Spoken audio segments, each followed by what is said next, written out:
ಶಿವಮೊಗ್ಗ ಬಂಡಾಯ ಅಭ್ಯರ್ಥಿ ಈಶ್ವರಪ್ಪ ಪ್ರಚಾರಕ್ಕೆ ಮುಂದಾಗಿದ್ದಾರೆ. ತೀರ್ಥಹಳ್ಳಿಯಲ್ಲಿ ಈಶ್ವರಪ್ಪ ಭರ್ಜರಿಯಾಗಿ ಮತಬೇಟೆ ನಡೆಸಿದರು.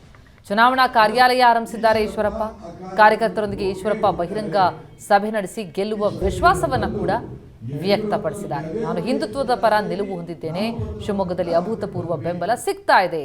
ಲೋಕಸಭಾ ಚುನಾವಣೆಯಲ್ಲಿ ಜಯಶಾಲಿ ಆಗ್ತೇನೆ. ಮೋದಿ ಮತ್ತೊಮ್ಮೆ ಪ್ರಧಾನಿಯಾಗಲು ಬೆಂಬಲಿಸ್ತೇನೆ ಎಂದಿದ್ದಾರೆ ಕೆಎಸ್ ಈಶ್ವರಪ್ಪ. ಅಷ್ಟು ದೊಡ್ಡ ಸಂಖ್ಯೆಯಲ್ಲಿ ಬಂದು ಯಡಿಯೂರಪ್ಪನವರು ಎದೆ ಹೊಡೆಯಷ್ಟು ಜನ ಸೇರಿ ನಾಮಪತ್ರವನ್ನು ಕೂಡ ಹಾಕ್ಬಿಟ್ಟು ಬಂದ್ವಿ.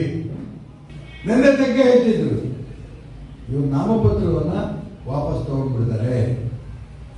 ಇವತ್ತು ಸ್ಕ್ರೂಟಿನಿ ಆಗಿದೆ. ನಾಳೆ ಮಧ್ಯಾಹ್ನ ತನಕ 3 ಗಂಟೆ ತನಕ ನಾಮಪತ್ರ ವಾಪಸ್ ತಗೊಳ್ಳೋಕೆ ಅವಕಾಶ ಇದೆ. ನಿಮ್ಮನ್ನು ಉದ್ದೇಶ ಸ್ಪಷ್ಟವಾಗಿರ್ತೀನಿ. ಕಾರ್ಯಕರ್ತರು ಅಂದ್ರೆ ನನ್ನ ದೇವ ಸಮಾನ. ನೀವು ತುಂಬಾ ಸ್ಪಷ್ಟವಾಗಿರ್ತೀನಿ. ವಾಪಸ್ ತಗೊಂಡಂತ ಕಾಲ ಮುಗಿತು. ಚುನಾವಣೆ ನಿಲ್ತೇವೆ.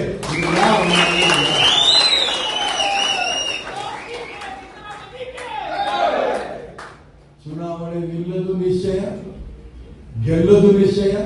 ಪ್ರಧಾನಮಂತ್ರಿ ಮೋದಿ ಆಗೋದು ನಿಶ್ಚಯ. ಅಷ್ಟು